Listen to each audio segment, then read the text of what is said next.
हमारे बगल में कब कौन सा खतरनाक वक्त आकर बैठ गया है।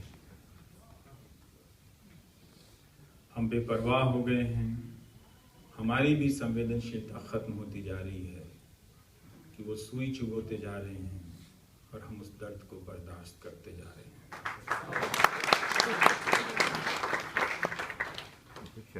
हम सब आंधियों के उपभोक्ता बन गए हैं, कंज्यूम करने लगे हैं। जैसे ही इस शहर में तूफान की खबर आती है, बारिश से गुड़गांव या दिल्ली डूबने लगती है या चेन्नई डूबने लगती है, हम मौसम समाचार देखने लगते हैं।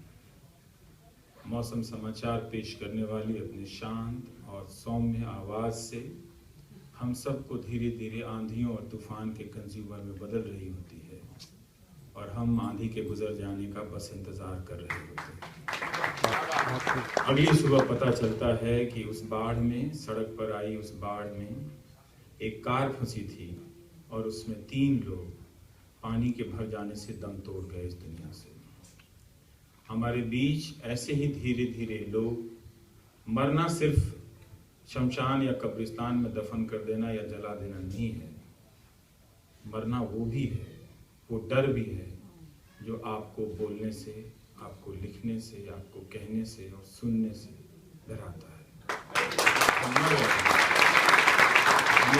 कंज्यूमर में बदलते जा रहे हैं जो मौसम समाचार पेश करने वाली एंकरा चाहती है। हम सबको इम्तिहान के एक ऐसे कमरे में बिठा दिया गया है जहां समय समय पर फ्लाइंग स्क्वाड उड़न दस्तों की टोली धावा बोलती रहती है। वो कभी आपकी जेब की तलाशी लेती है, कभी आपके पन्ने पलट कर देखती है।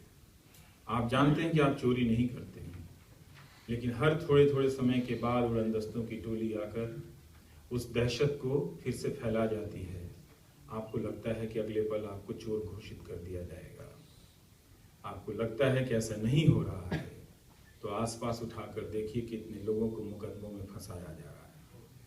ये वही फ्लाइंग स्क्वाड हैं जो आते हैं, आपकी जेब की तलाशी लेते हैं और वो कभी चोर को नहीं पकड़ते, लेकिन आपको चोर बना जाने का डर आपके भीतर बिठा देते हैं। तो मुकदमे, दरोगा, इनकम टैक्स ऑफिसर, ये सब आजकल बहुत सक्रिय हो गए हैं। इनकी भूमिका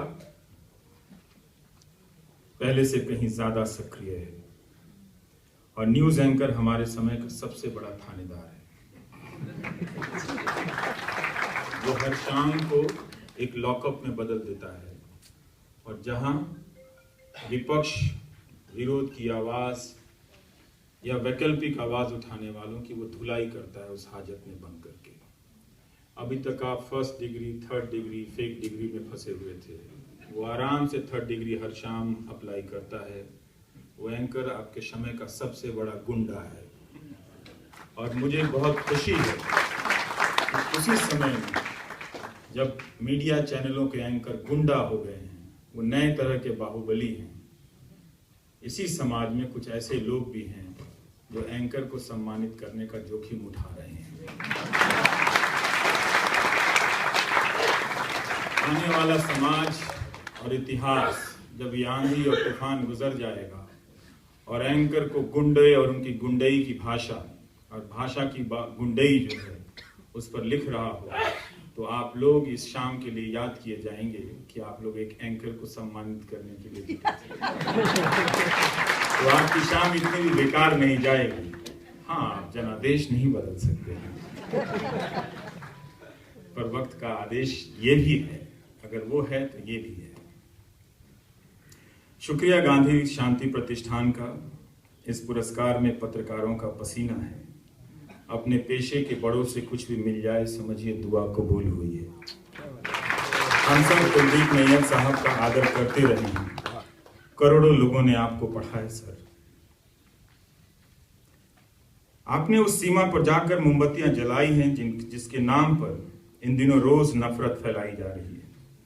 इस मुल्क में उस मुल्क का नाम इस मुल्क के लोगों को बदनाम करने के लिए लिया जा रहा है। शायद वक्त रहते गुजरे जमाने में आपकी मोमबत्तियों की अहमियत नहीं समझी होगी। उनकी रोशनी को हम सब ने मिलकर थामा होता तो वो रोशनी कुछ लोगों की जुनून का नहीं, ज्यादा से ज्यादा लोगों की समझ का उजाला बनती। हमने तब भी यही गलती की, अब भी यही गलती कर रहे हैं। मोहब्बत की बात कितने लोग करते हैं, मुझे तो शक है इस जमाने में लोग मोहब्बत भी करते हैं। मैं सोच कर डर जाता हूं कि एंटी रोमियो दस्ते के लोगों को किसी से प्रेम हो गया तो क्या होगा।